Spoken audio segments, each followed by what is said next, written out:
welcome back to the Deeper Pulse and the continuation of the Culture series.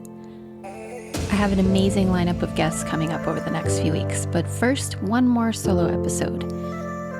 Today we're going to take a piercing look at early in life cult conditioning, spiritual bypassing, and some of the many smokescreens of supremacy in so-called wellness culture.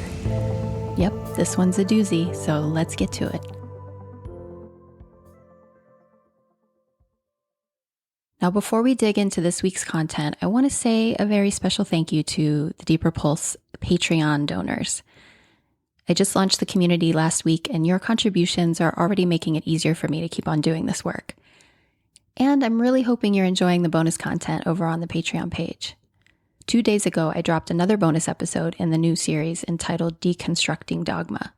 And later this month, the next chapter of the 7 Keys ebook will become available, which is exclusive to Patreon subscribers. And yes, I used the culty word exclusive, but really everyone is welcome, and the average monthly donation is $5, but you can join for as little as $1 a month. You can learn more at patreon.com/the Deeper Pulse. Alrighty then, no time to waste. We've got a lot to cover. Let's get into it. In her book, Big Magic, Creative Living Without Fear, Liz Gilbert writes, "Follow your own fascinations, obsessions, and compulsions. Trust them. Create whatever causes a revolution in your heart."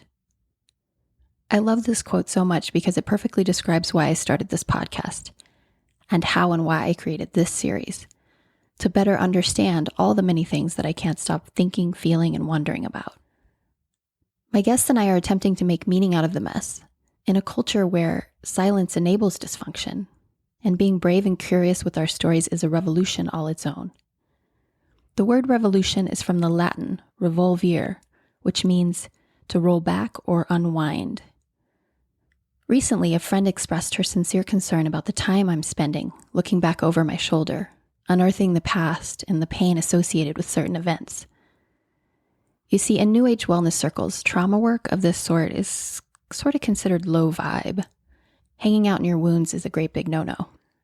"I get that you want to help people," she said, "but how will you know when it's time to just move on?" I've been reflecting a bit on this question, and what I can say with certainty is that there is nothing spiritually regressive about diving deeper into the darkness, and that this is me moving on.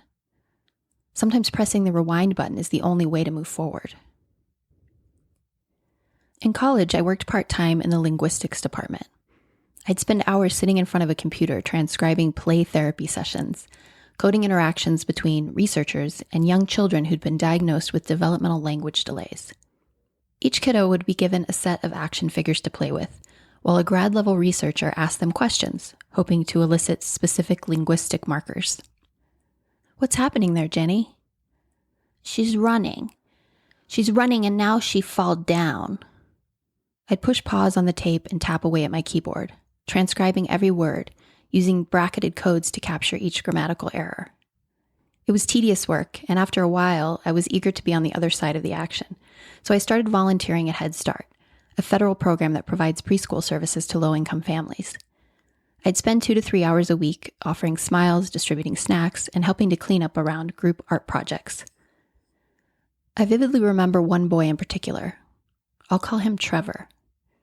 Trevor was 4 years old and the youngest of 5 children. And let's just say that his home life was a bit challenging. He'd been diagnosed with a variety of behavioral issues and was prone to sudden outbursts and acts of physical aggression. One day during a morning art project, he struck another child. When he was verbally corrected, he pushed a bin of art supplies onto the floor and then began screaming uncontrollably. Miss Patty swept in to intervene, and he kicked and punched at her face as she escorted him to the corner of the room.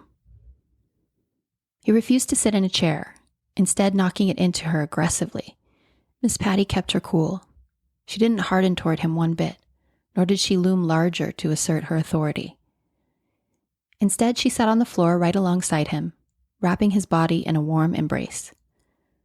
Trevor tantrumed on, kicking and slamming his tiny fists against her arms like hail pelting against the face of a rock, desperate to make a dent. Miss Patty didn't flinch. She just rocked him, back and forth, protecting both of their bodies best she could while allowing him his rage. Then she began to softly whisper in his ear, His face softened, bit by bit, shaping itself back toward something that resembled innocence. Trevor's body melted into her embrace. His head fell against her bosom reflexively. She continued to hold and rock him, to coo in his ear as he wept and wept and wept. He slowly and surely found himself again, the child underneath it all, who'd finally been relieved of some of his unspent sorrow. Miss Patty had gradually released her hold on him. After a few minutes, with snot dripping down over his lips and onto his chin, he wiped at his face with the backs of his hands, and then he looked up into Miss Patty's warm and wet eyes. "Would you like to return to your art project now, Trevor?" He nodded and headed back to his finger painting. Trauma expert and speaker Dr. Gabor Mate explains, "Children don't get traumatized because they're hurt. Children get traumatized because they're alone with their hurt." I love this reminder because it allows for the stuff of life. It reminds us that there is no such thing as a perfect childhood, and that resilience comes from the way we teach children to feel about their feelings. This is what makes such a difference in the long run. Miss Patty knew that Trevor didn't need redirection and scolding. He needed a safe space to express his emotions and purge the pain he'd been carrying. Some of the pain was his, and some of it he'd absorbed from his family system. Family systems theory was developed by psychiatrist Dr. Murray Bowen, and it describes a family unit as a complex social system in which roles are interdependent, in which each family member applies a unique set of strategies to meet one another's needs for attention, approval, and support. Now, there's a lot to it, and I'm not trained in the nuances at all, so please Google if you want to learn more. But one point I want to highlight here is that within a family system, the family member who does the most accommodating and pleasing does so in an unconscious effort to relieve overall tension. And also, he, she, or they are the ones who typically absorb the anxiety of the system. Yeah, I'm feeling that. Absorbing anxiety is one of the things I learned to do very early in life. My mother loved me like a part of her own body. And also, she was simultaneously burdened by my existence. Single motherhood at 22 was difficult and lonely, a fact that was somehow known to me early on. I was determined to be an easy child, and even more so when my stepdad stepped in to support us. I became fluent in the unspoken language of his mood swings, and many times I felt it was my job to hold the space of levity in place. I'd quite literally dance around the living room, cracking jokes, flashing merit badges, flaunting my report card, distracting all of us from the raging undercurrents that would, despite my best efforts, always eventually erupt. But it would be extremely short-sighted to say that my neurotic need to please is a function of, quote, bad parenting. Not only is this overly simplistic and in many ways inaccurate, it misses the point entirely. A family system is a part of a larger culture, and both the family and that larger culture are byproducts of generational trauma and the ways in which our sordid history often goes ignored. Wounds that haven't been tended to eventually fester and erupt into chaos. And part of the chaos that results is cultic social conditioning that reinforces compulsive compliance over individuation. Said another way, when we are ill-equipped and unable to tolerate our own personal discomfort, we very often merge with the group.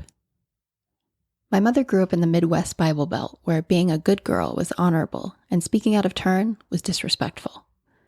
She was taught never to question her allegiance to God, the American flag, or her paternal authority figures. Her mother, my grandmother Margaret, was a homemaker, an avid baker, and a stern disciplinarian. A stiff upper lip was a sign of strength. Vulnerability, a totally off-limits liability. But at age 19, my mother decided to rebel against common conventions, and she followed her heart to California, to the land of my father, who was a bit softer around the edges. A year younger than her, he was a music aficionado who wrote love letters and loved furry animals and things of that sort. But after 3 years together, and shortly after she bore him a child, he left us. And I think some part of my mother's tender and trusting heart went with him. She wouldn't make the same mistake twice. Her second husband, my stepdad Gary, was 12 years her senior, and a reverent man who served his country proudly and who never, ever backed away from a challenge. His cowboy charisma was a balm. His sense of entitlement made her feel safe. She leaned into his calloused embrace with relief, understandably, and even though it would come at a cost to both of us. But even in their failings, all of my parents loved me the best they could. It's true, they each denied me the right to certain experiences that are owed to childhood. But even so, I know it's only because they'd never been shown how to do any different. They were under the spell of their own family systems, and they passed it down to me like the wave in my hair. This is why I say that the original cult is the family, because it's where the self is first fragmented, split in pieces by the fractured hearts of others. It's where we first learn about cultural expectations, coercive control, and what we must and mustn't do in order to keep the system of shared influence humming along.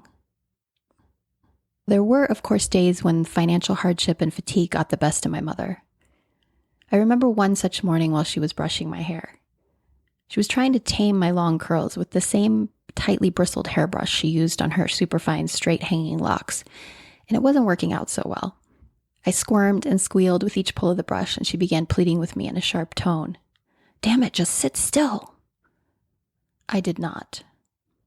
And eventually her resolve snapped. Out of nowhere, she batted me on the ass with the hairbrush 2, maybe 3 times. It hurt. And I was stunned silent by the shock and the pain. But before I could process the moment and even consider crying out, she began to sob. I could feel her shoulders heaving behind me. And just like that, my pain no longer mattered. For most of my life, I'm not sure I could really distinguish between my mother's comfort and my own. They were really one and the same. I often looked to her in order to know how I should feel. She'd regularly brag to her friends what an easy and well-behaved child I was. And so that became the backbone of my identity. Who was I? I was a straight-A student whose mother sung her praises during the day and tucked her into bed each night. So proud of her good little girl who was wise beyond her years and needing of almost nothing. Well, there were, of course, many moments when I was unable to suppress my needs, desires, and emotions. I'd lose control and act out, and then she'd do just as her mother had done to her. All it took was a sharp look from across the room and the drag of an index finger across her throat. I'd stop all that needing right quick. So by the time I reached adolescence, I was the kind of kid who didn't dare talk back and pretty much never got into trouble. All of this because I was masterful at controlling my emotions. Much later in life, in my late 30s, I had a therapist once tell me that my superpower, for better or for worse, was my ability to metabolize anger, to break it down until it and I were both virtually non-existent. My best friend Sylvia was visiting from Oregon recently, and a few days into her time here, I received an unexpected text, one that resulted in all the feels. My solar plexus tightened into a fist upon reading it, and I shared aloud about the sensations in my body, adding with frustration, why am I so triggered by this? It wasn't so much a question as it was self-judgment. I sighed and dropped my phone onto the kitchen counter, feeling defeated by the evidence that lay before me. The tone of the text had been warm, so what the fuck? My guts were swimming with something that closely resembled anger. Sylvia stood across from me, calm and relaxed after 3 days of vacationing away from her to-do list. She didn't ask to see the text, she just took a beat, as she always does. And then she asked a question. What if it's not a trigger? What if it's just information? I gazed up at her as if she'd just solved a lifelong riddle before my very eyes. I realized in that moment that triggered is a word that I very often use to gaslight myself, to discourage and deaden strong and honest feelings that are letting me know when I'm not being honored, or more accurately, when I'm not honoring myself in some crucial way. Now, to be clear, I'm well aware that triggers are a real deal thing, and I'd kind of like to think that I'm relatively savvy when it comes to owning my actual triggers. Now, I'm by no means fully cooked, but I've therapized this shit out of my reactivity. I've examined it from many different angles. I wouldn't be in a loving and peaceful 10-year relationship had I not identified my attachment wounds and learned how to self-regulate and reality check my triggers. Taking responsibility for reactivity is something I'm very well versed in. So much so, in fact, I think I might have overcorrected. I've made it a bit of a habit, overassuming that whatever I feel is solely because of me, and that it's on me to make things feel good again. But I'm learning that unpleasant emotions aren't always triggers that we need to work on disabling. Sometimes they are necessary signposts, signaling us to pay closer attention, to make different choices, to choose what we want simply because we want it, without shame or explanation.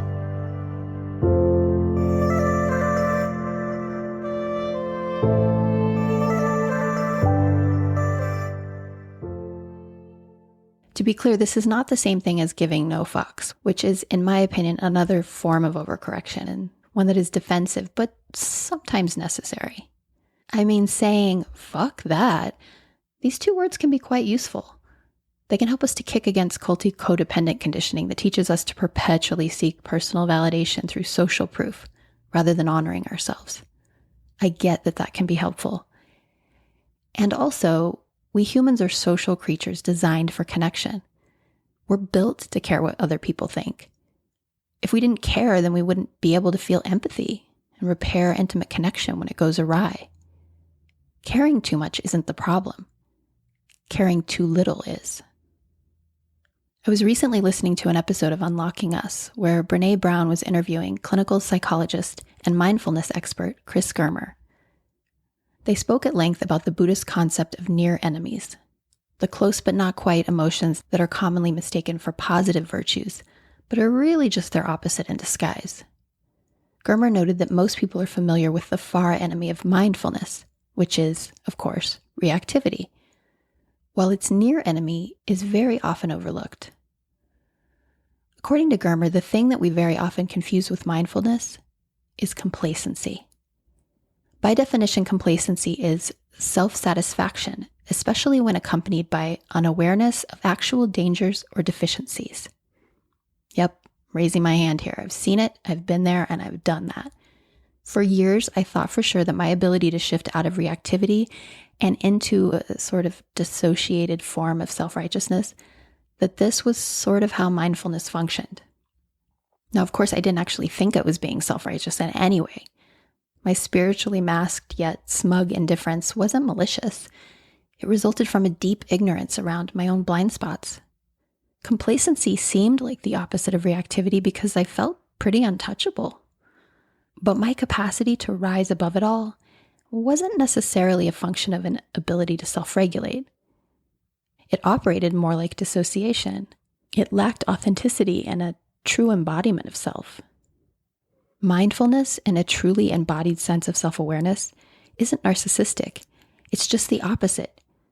It means being aware of how the self exists and operates within and in relationship to the much larger context of life.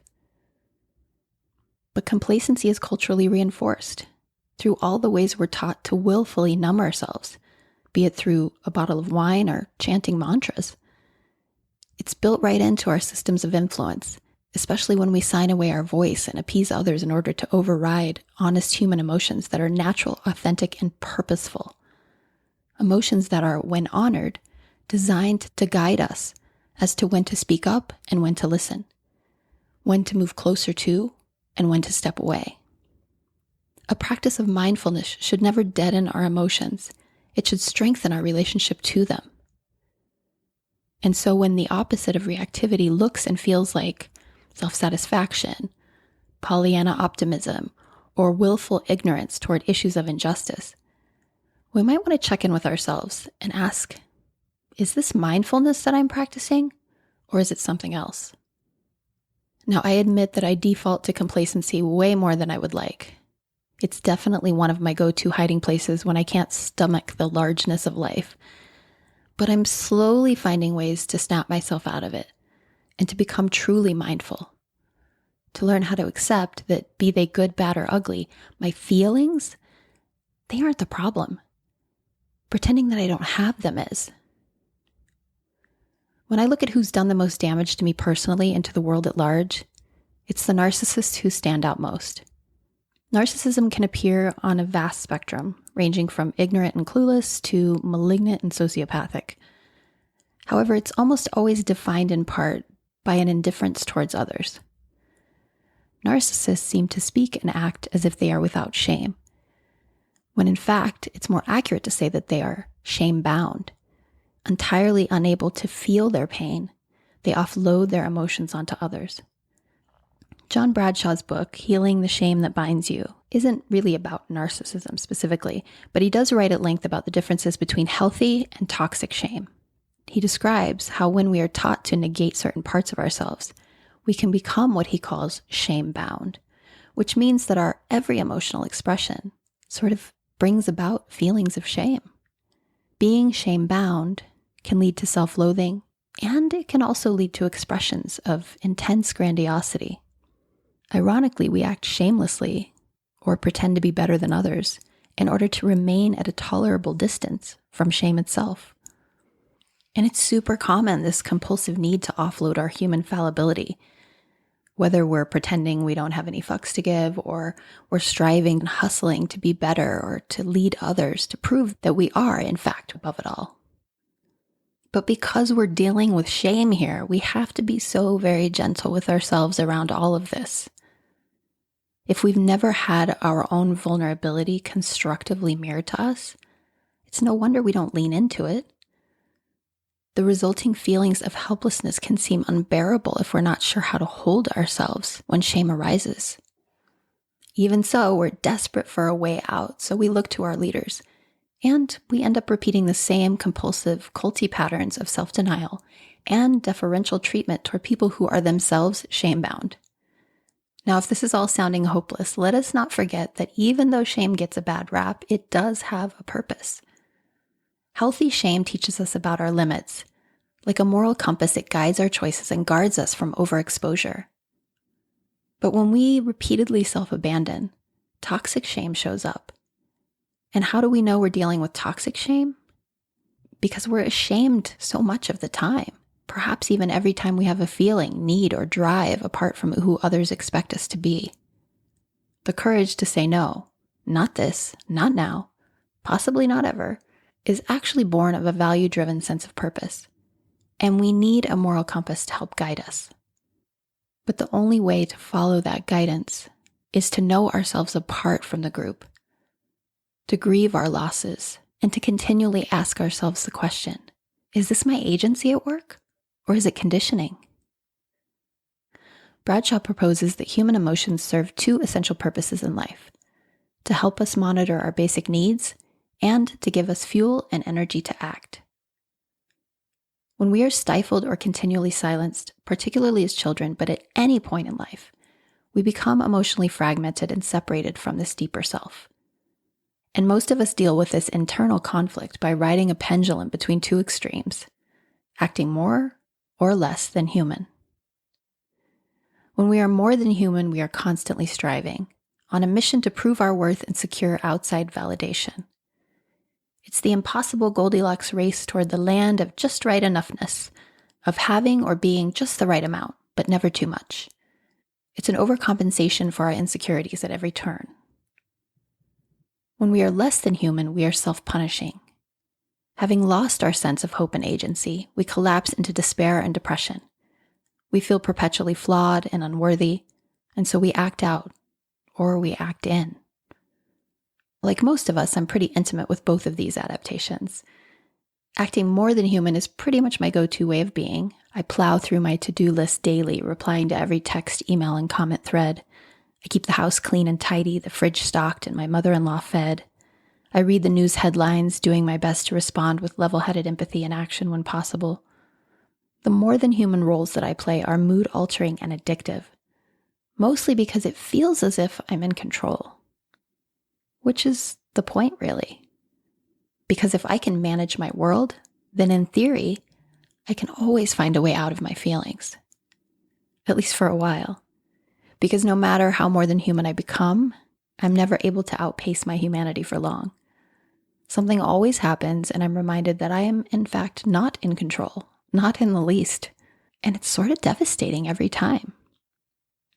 In her book, The Drama of the Gifted Child, Alice Miller speaks about this internal reckoning, when so much of your identity is tied to more than human grandiose expressions of self.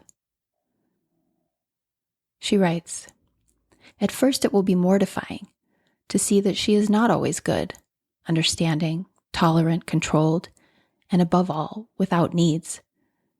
For these have been the basis of her self-respect." Bingo. For most of my life, I was taught that I am what I do. And so when I fail to do, well, I am nothing. It sounds dramatic, right? Well, it is, because this is the other extreme we swing to. The lesser than less than human. Those moments when we become steeped in our shame, wondering if there was ever in the history of the world someone as pathetic as us. Okay, me. True story. I recently told my therapist about a day a couple of months ago when I was having trouble with a writing project. And in my frustration, I finally gave up and decided instead to binge on cookies and Netflix in the middle of the day and well into the night.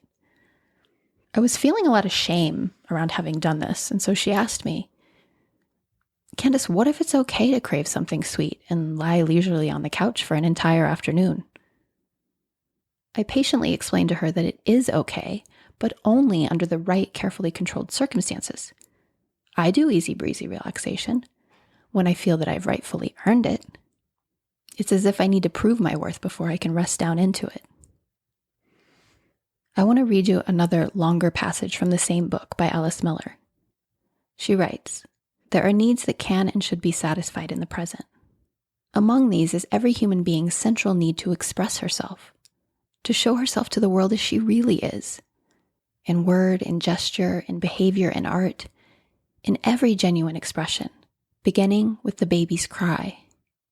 For the person who, as a child, had to hide her true feelings from herself and others, this first step into the open produces much anxiety, yet she feels a great need to throw over her former restraints. The first experiences do not always lead to freedom, but quite often lead instead to a repetition of the person's childhood situation in which she will experience feelings of agonizing shame and painful nakedness as an accompaniment to genuine expressions of her true self. With the infallibility of a sleepwalker, she will seek out those who, like her parents, though for different reasons, certainly cannot understand her.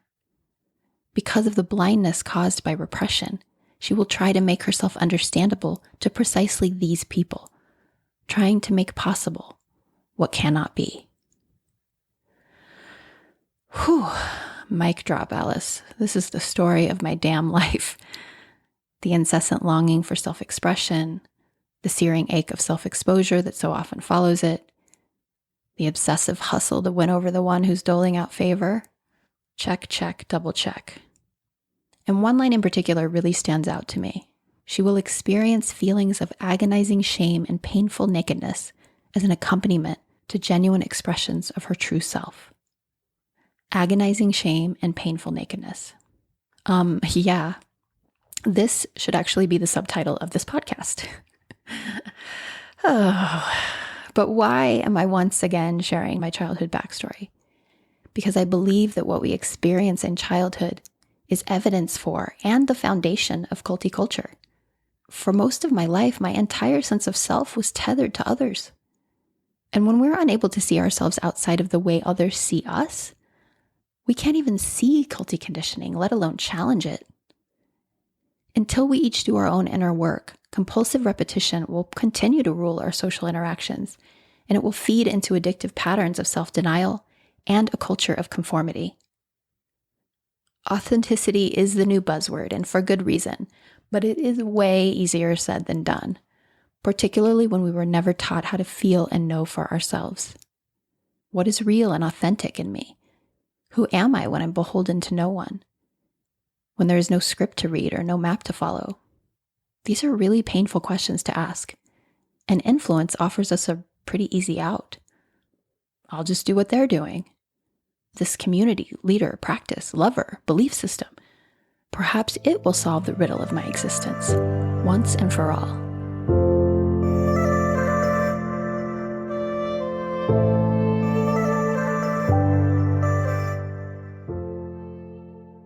Chris and I attended a live performance on Friday night at a small music venue in Sedona. It was all very, well, to be honest, it was all very Sedona. We were asked to remove our shoes at the door, and then we joined as everyone gathered around the stage, sitting in a half-moon shape in front of an altar. Porangui is a Brazilian-born artist who is beloved in Sedona. He plays a variety of instruments from around the world, live looping sounds together into an electronic tapestry of music. He's pretty talented, and needless to say, the place was packed. Now, as much as I'd love to, I'm not sure that I can adequately describe the culture that is the Sedona music scene. Nor have I been able to reconcile the personal feelings I have around it all. And there's no denying that my relationship with Sedona is rather complicated by all this exploration into cult dynamics and recovery. We're actually not in Sedona. We're 20 minutes outside in a small town called Cornville. Yeah, I know, Cornville. If you think it's an odd name for a town in the middle of the high desert, you are correct. It got its name due to a post office typo. For real, you can Google it. Anyhow, I'm very much pleased to be living on the outskirts of Sedona because let's just say it's not really my scene. Scenery-wise, it's certainly a stunner. No complaints there. Sedona is nestled within the glory of red rocks, and it still takes my breath away every time I drive into town. Just yesterday, there was a dusting of snow, and wow, let me tell you, sometimes it's like living inside of a postcard. For decades now, Sedona has been a modern-day New Age mecca, and home to some of the most die-hard spiritualists in the country. Spiritual egos are pretty plentiful around these parts, and I say this as someone in the know because over the years, mine became pretty well developed. If you are a seeker who practices yoga, participates in deep dive therapy, or prescribes to any belief system for long enough, the spiritual ego is bound to show up at some point. And it's not necessarily all about the God stuff. It can be tied to any cultish belief system that relies on a hierarchical understanding of who is in the know and who isn't. I recently saw a meme on Facebook. It's a cartoon drawing of a woman with long blonde hair wearing a crown of flowers. She's dressed in all white and she smiles peacefully, her hands in prayer position at her heart. She stands between two other people, and the caption reads, "Since I've had my spiritual awakening, I can finally put my ego aside, and now I'm so much better than all of you." The image made me want to laugh and cry all in the same breath, because while I've never spoken words like this aloud, I have most certainly carried this energy. Speaking of energy, that word is supercharged around these parts. And no, not just because of the vortexes. We'll get to that in a minute. But because it's often difficult to determine the deeper motivations at work when people start throwing language like this around. Energy is sometimes used in reference to heightened states of conscious awareness, but it's also used as a clever manipulation, as a way of spiritually bypassing difficult emotions. I've made a few friends in the area, but sadly, I don't feel as though I actually know very many of them. It's hard to penetrate the spiritual persona, to get behind and underneath it. And if I'm being honest, I've had a lot of interactions that feel inauthentic and performative. All the vacant smiles, empty eye gazing, hand to heart head nodding. And so, it's Friday night and I'm sitting there among a sea of warm and approachably shined up faces. Some of them familiar, most of them not. And I'm feeling what I can only describe as supreme ambivalence. The show started over an hour late, and then once we got through all the ceremonial opening rituals, which is pretty standard around these parts, it was then that the music finally started going. And that was the moment I started to feel a little less alien. Actually, wait, no, that's a poor choice of words because they really love aliens around here. Let's just say that when the music started, it all felt a little less culty. I was just another person there with a body swimming through a sea of movement and sound. It was all very sweet, and yet still sort of unsettling. It reminded me a little bit of not long ago when I was in Mexico, attending a sweat lodge for the very first time. I was dressed like everyone else, wearing all white, moving through a series of rites that had been borrowed from indigenous traditions. There were so many small moments that felt good, but so little of the overall vibe felt right. And here I was again. I continued to push my body against the sounds, looking around and actively appreciating how everyone in the room seemed so uninhibited, free, and open-hearted. I loved the feeling of sobriety, or at the very least the way that folks were altered in a more subdued and friendly sort of way. There were no space invaders or drunk opportunists breathing down my neck. And that's one of the things I love about spending time in high-minded community. There's this deeply seductive illusion of safety. It's a sort of superficial stupor that results when everyone in the room is agreed upon love and light, no matter what, and at all times. But this often comes at a cost to self and to something larger. By the end of it all, I had enjoyed myself, but I couldn't help but wonder, what is this high-vibe city in service to, really? Let's take a quick peek behind the curtain. Boynton Canyon is a gorgeous area in Sedona that is considered sacred to the ah-hah Apache, who consider it the place where Great Spirit Mother gave birth to the human race. And you might not be surprised to learn that nestled right in the canyon's core is a critically acclaimed 70-acre resort. In fact, my partner works there part-time as a massage therapist, giving luxury spa treatments to guests who spend upwards of $500 a night. Right outside the window from where these well-to-do visitors take their yoga classes stands the Kachina Woman Formation, a red rock spire that was once a Native American holy marker and has since become a popular tourist destination. And yes, some of you might be wondering, it is considered by many in the area to be an energetic vortex.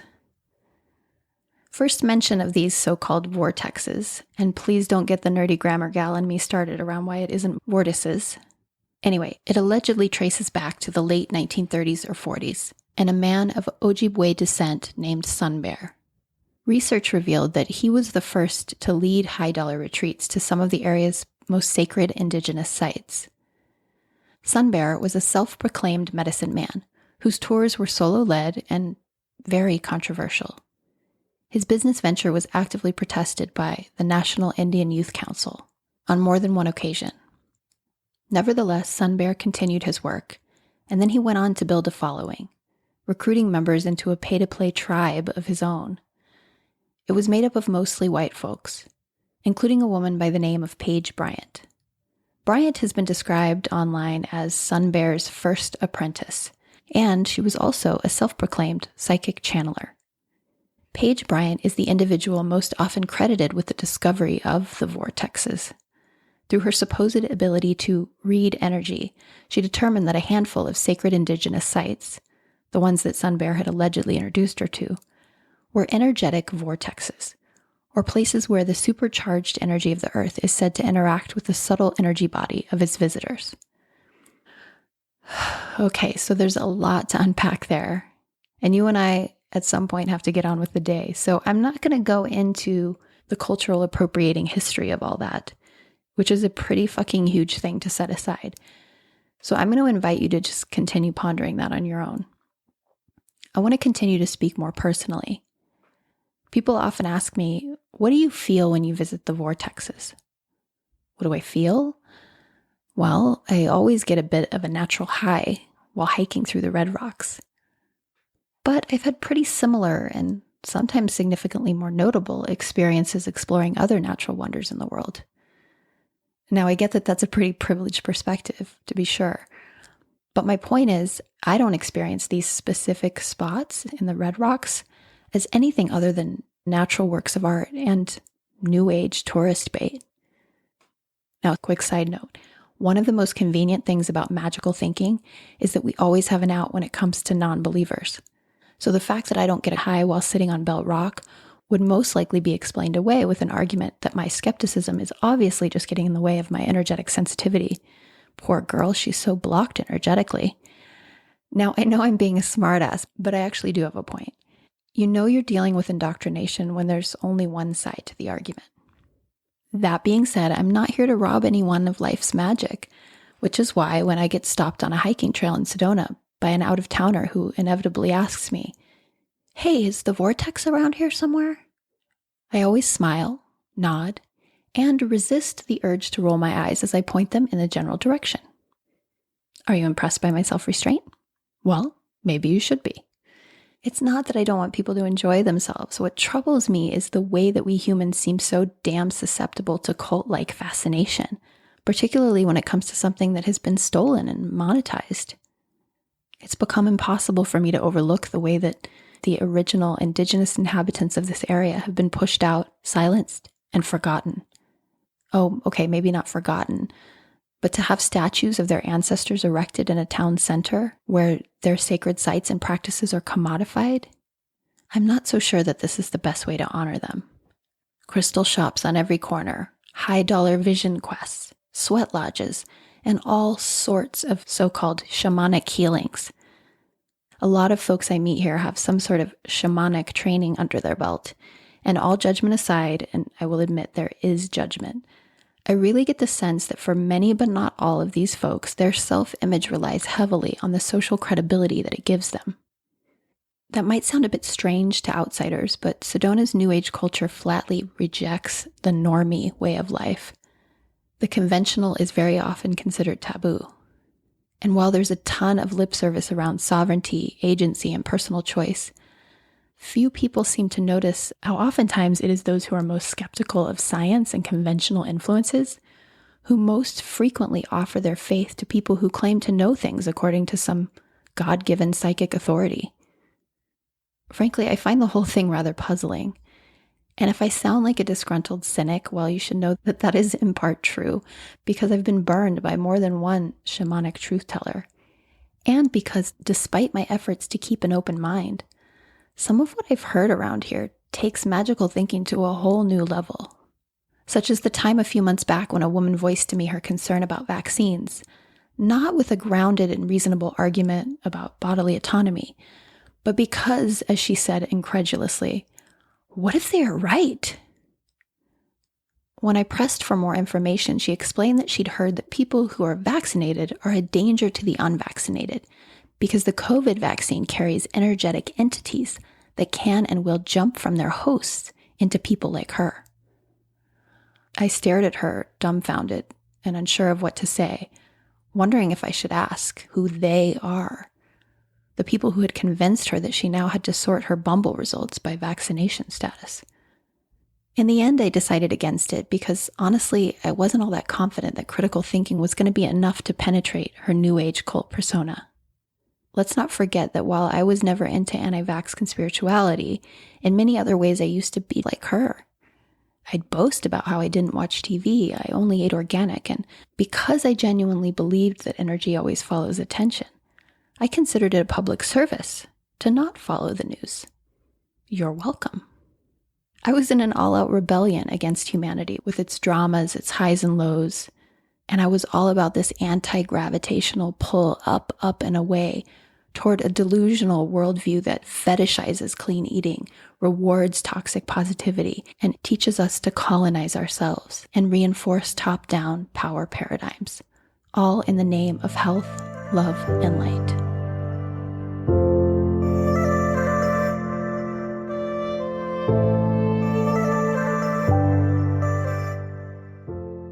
An ex-org employee shares, "The CEO of the company told me numerous times a week that I needed to do sit-ups and squats several times a day to flatten my stomach." Another former teacher writes, "One day before filming a routine, a colleague and I were told to go on the lemonade diet so that we would appear thinner on camera." Another shares, "When I called Marissa out for not offering inclusive sizing on the I Love My Body clothing line, a trainer personally emailed me to say that it wasn't okay to hurt other people. No mention of how the hypocrisy of dismissing larger bodies hurt me." And another former teacher writes, "One of the souvenirs from my time with the org is disordered eating. A friend and mentor of mine often utilized the culture, language, and philosophy of the org to plant the idea that I was not taking care of myself by eating the foods I was eating. She stoked that fire until I was consumed with fear of food, and how it was going to make me ill, make me fat, and make me less fit. She fed the idea that if I wasn't eating an incredibly restricted diet, a diet that would change by the week from her, that I was not embodying the practice. I am still working through all of this, and I think it's going to be something I deal with for my whole life. A milestone of my recovery has been eating birthday cake with my kids this year. These stories are painful and disturbing, and they are not unique to the org. If you haven't heard earlier episodes, the org is a culty organization where I used to work, and it's still operating full tilt. Gloria Steinem puts it this way: perfectionism is internalized oppression. Indeed, and wellness culture is obsessed with perfection, and it's plagued with variations on the same old patriarchal bullshit. It's just more covert. Body shaming is dressed up in PSAs around healthy eating and wellness, adherence to impossible norms. Throughout my 30s and early 40s, I tried all the detox fads: juicing, paleo, intermittent fasting, celery superfood diets, you name it, I tried it. And I told myself that I was doing all of this in the name of better health, never mind the fact that I was tracking my weight at every turn. The truth is, I was just really trying to lock down my thin privilege, because I knew that I needed to have a certain look in order to fit in and rise to the top. Back in 2008, I was working as a teacher trainer, traveling regularly to San Francisco where raw food diets were all the rage. I recall co-facilitating at a specific training where one of the trainees was a raw food chef. It was announced at the beginning of day one that she would be providing all of our meals for the next 3 days. I had some mixed feelings around this, but I was assured that this was the best way to eat, regardless of body type. 3 days in, I developed intense stomach pains and constipation like you wouldn't believe. My body was not suited at all to a raw food diet, but I guess that's the price you pay for wellness. 6 years prior, while working at the org's epicenter, I was invited to model some of the practice's moves for an upcoming book release. I recall how excited and self-conscious I felt about being a part of the shoot, how I'd fussed and fretted about what to wear because I was pretty sure I was going to look way too heavy in all the photos. And now, 20 years later, when I flip through the pages of that book, I cringe. It's a bit hard for me to believe how wafy thin I was, unnaturally thin for my body type, and I can tell you with 100% certainty that I never ever saw that body reflected back to me from the mirror. No matter how thin I was, I never felt thin enough. Not just at the org, but throughout my 20-year career teaching dance fitness, I was continually surrounded by thinner than thin women who felt fat and who were continually micromanaging their every meal. But not the way that my college roommate and I had done it all those years back when we were buying low-fat foods and actively counting calories. No, now it was all very cleverly disguised as master cleansing and detox purification rituals, clean eating of foods that were pretty much devoid of flavor and in some cases sustenance. Now, of course, there was and is some wisdom in all this.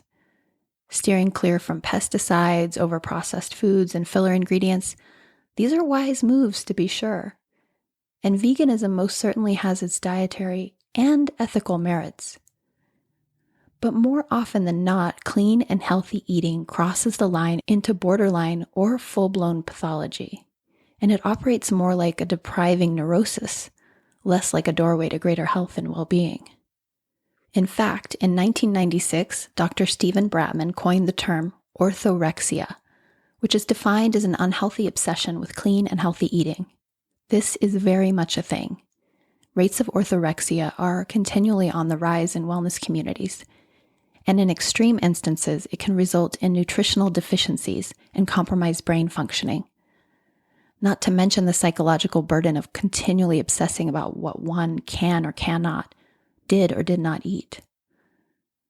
And what's more of a mindfuck is how often in the wellness world, these obsessive thoughts and emotional compulsions are reframed in terms of personal power and self-mastery, when it's very much the opposite.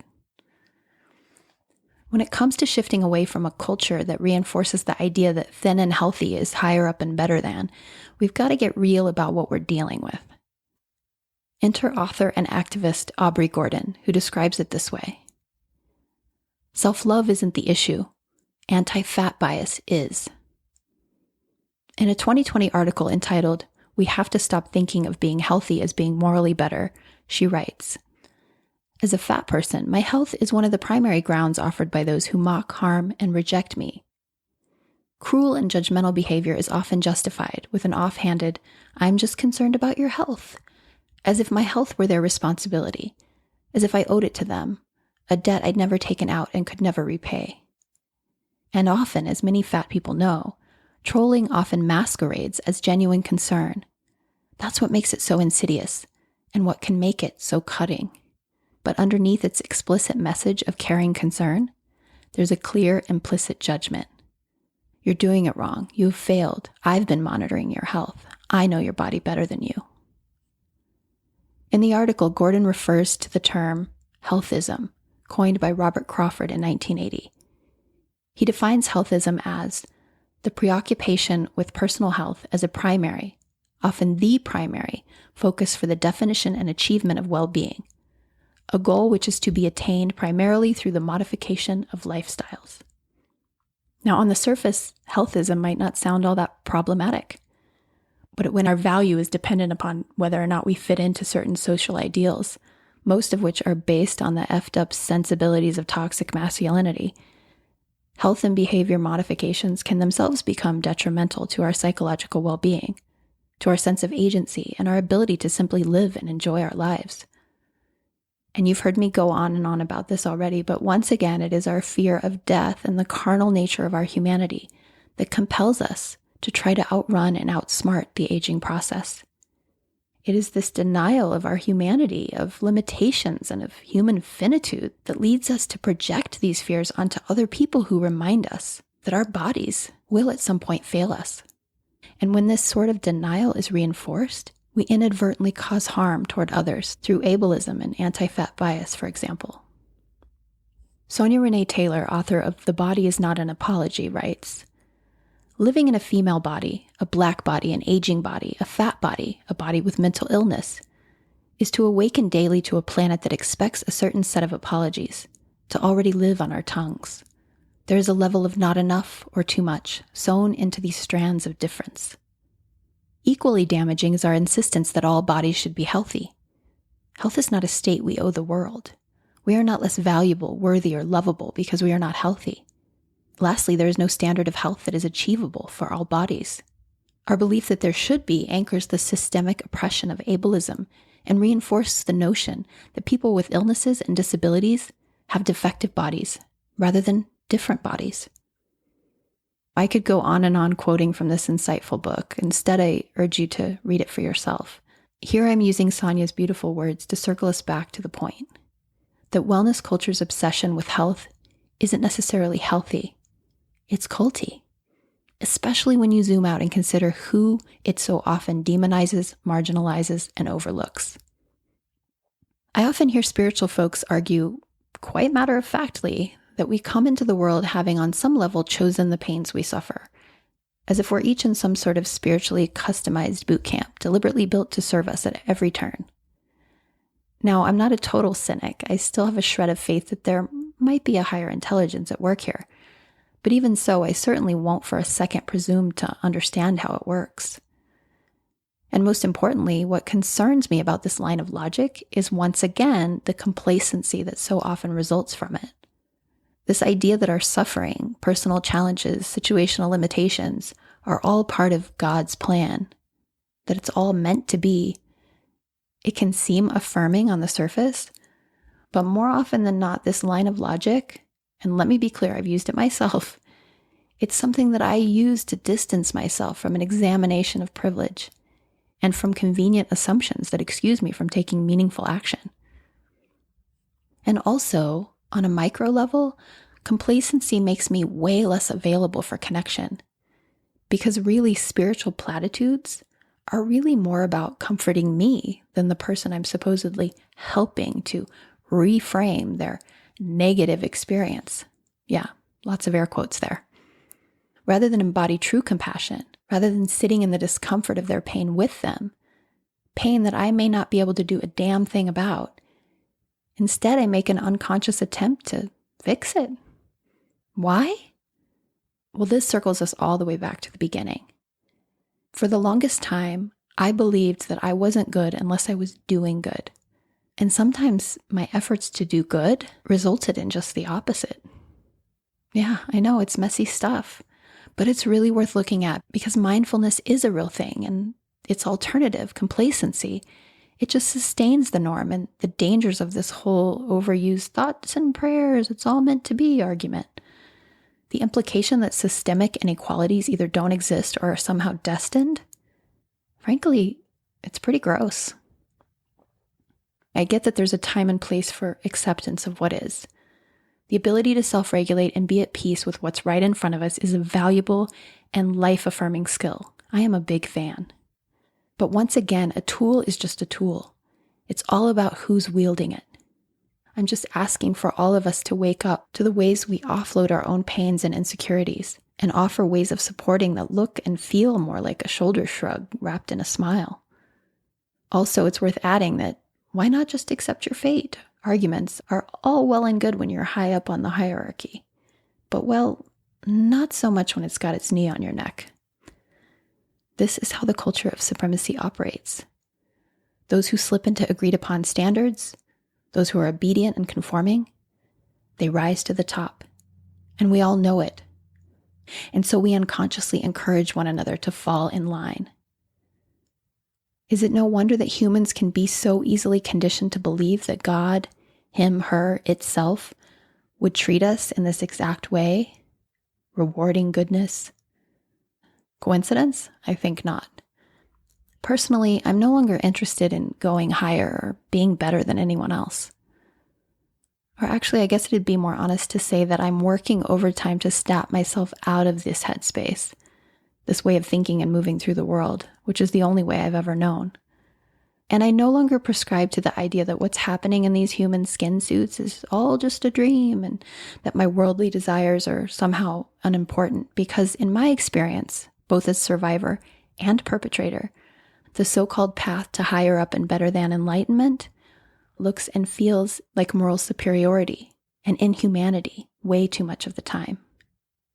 That said, I must admit to being a bit jaded, so if spiritual frameworks are helpful to you, please go and get yours. Just be sure to check yourself on the regular.